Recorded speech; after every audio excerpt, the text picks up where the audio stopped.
About 5 years ago, I met a wise and wealthy man who had spent his entire life studying success, and he'd reached a clear conclusion concerning the reason for success in life and especially in business. He's dead now, but I'll never forget what he told me, because I immediately recognized that he put the finger on my reason for success and yours, as we'll talk about in a minute.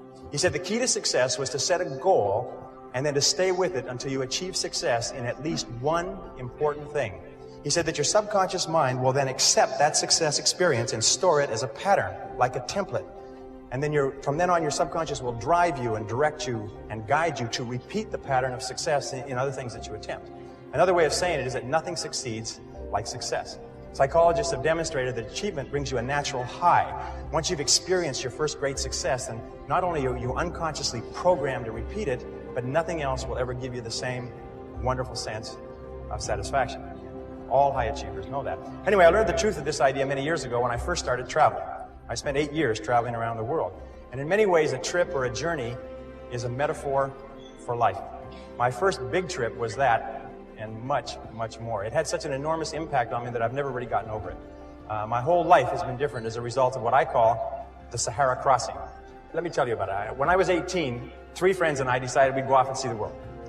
We were well out of high school, and we were laboring in sawmills on the West Coast.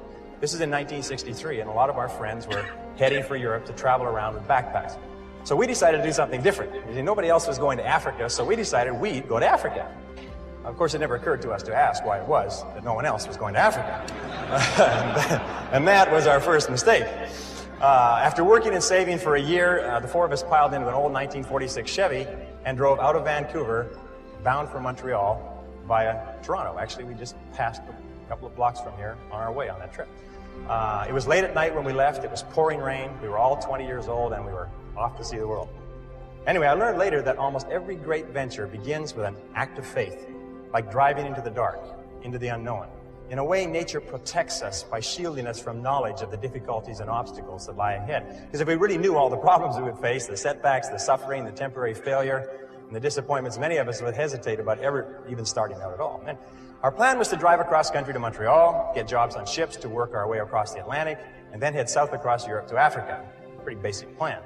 However, as it happened in Montreal, one of the guys decided to give up and go home, and so he left us. Well, that left 3.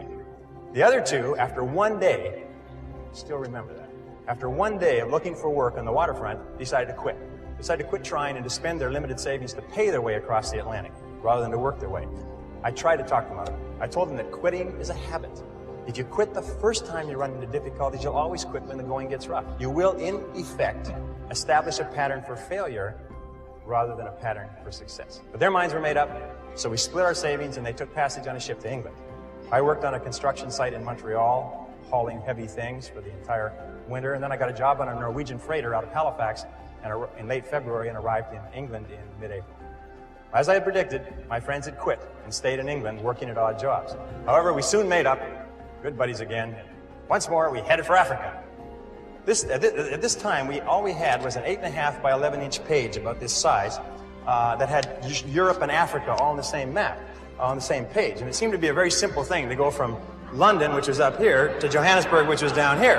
And it's just one page. And I mean, we sort of drew a straight line, and we thought, well, oh yes, there was a little orange part right across sort of a band right through the middle there called the Sahara Desert. But we thought, well, we'd just whip over that and get down to the green part on the map. There's no problem. I'm without a word of a lie, this is true. We didn't stop to think that the total distance was about 8,000 miles. See, we were big picture people. We didn't let ourselves get bogged down with details. We were young and we hadn't learned that it's the details that get you every single time. So we took a train down to London. There we bought bicycles. See, we'd never heard of anyone riding from London to Johannesburg on bicycles, so we decided that we would do it first and become famous. That was another mistake. We soon learned that when you ride bicycles across France in the springtime, you find that the hills are all uphill and the wind is always in your face. So likewise, I found that when you embark on any new venture, you often find the same thing. Everything seems to go wrong, usually at the worst possible time and in the worst possible and most expensive way, like starting a new business or a new career. Anyway, after 2 weeks of grinding along on bicycles, uphill the whole way, which seems like a geographical impossibility, but it's true, we said, the heck with this. We loaded the bikes on a train and we rode across France and Spain to Gibraltar. There we sold the bicycles and bought a Land Rover with our last dollar. So now we had a little problem. We were out of money. We'd exhausted our meager finances buying the Land Rover, and we didn't have enough money for fuel and equipment. So we all sat down. We considered ourselves great writers at that time. We all sat down and wrote letters to everybody that we knew, pleading for money, telling them how desperate our situation was. Sitting here looking across the Straits of Gibraltar to Africa. All we needed was just a little bit of money to get us over there. Anyway, eventually we got a little bit of money here and a little bit of money there, and then we got one big score. I'll never forget this. An uncle of Jeff's that he'd only seen once in his life sent us 100 pounds. 100 pounds at that time was $300, worth more than $1,000 today. And we were ecstatic. We were saved. So this was another lesson. Nobody ever makes it on their own. One of the great lessons of life. We all need help from others to get over the rough spots. Well, with the additional money, we loaded up with food and supplies. We took the ferry over to Tangiers in Morocco, and then we headed out of Tangiers toward the Atlas Mountains and the Sahara, full of excitement, singing as we drove down the road. 20 miles out, the radiator blew up. The radiator was just the beginning. Over the next 10 days, the steering rods bent and threw the front wheels out of alignment, so the tires blew one by one. When we got a flat tire, and we got lots of flat tires, we had to sit by the side of the road patiently, sometimes for hours, until somebody came along with the proper tools to help us change the tire. But we pressed on anyway. As we drove deeper into Morocco and over the Atlas Mountains and onto the Sahara Escarpment, we entered into a world that had changed very little in 1,000 years.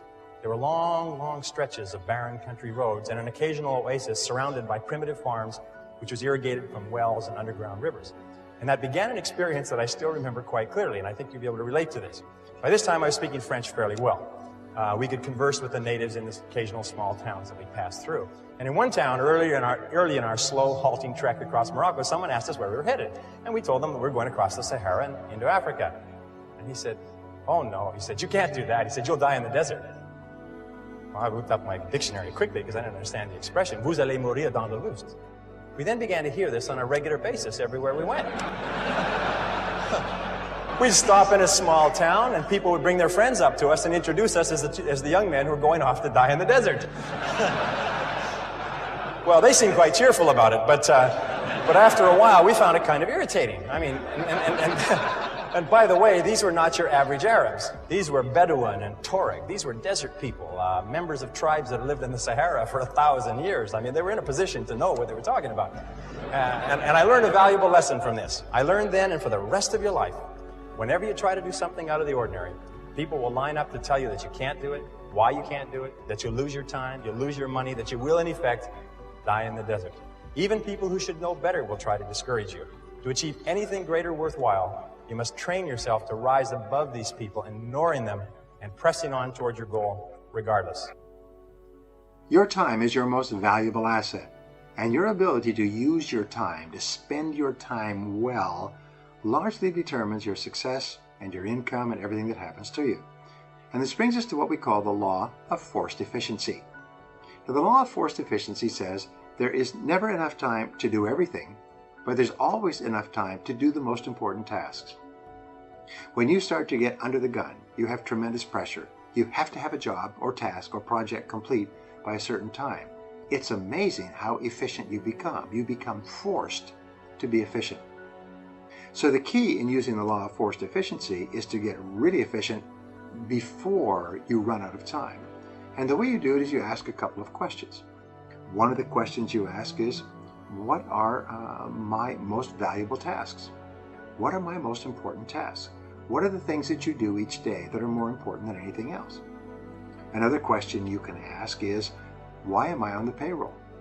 What results have you been hired to accomplish? Of all the results that you can accomplish, what are the most important results that you could accomplish today? It's amazing. If you ask entrepreneurs, how important are sales to your business? You know what they'll say? Oh, they're very important. Then if you follow entrepreneurs around for any period of time, one study showed that the average entrepreneur spends 11% of his time on sales and marketing. And the other 89% of the time is spent just doing busy work. And of course, once you start to do busy work, the busy work it increases and increases almost like rabbits multiply. A third question you can ask for the law of forced efficiency is, what can I and only I do that if done well will make a real difference? Every hour there's an answer to this question for you. What can you and only you do that if done well will make a real difference. This means that if you don't do it, nobody else will do it.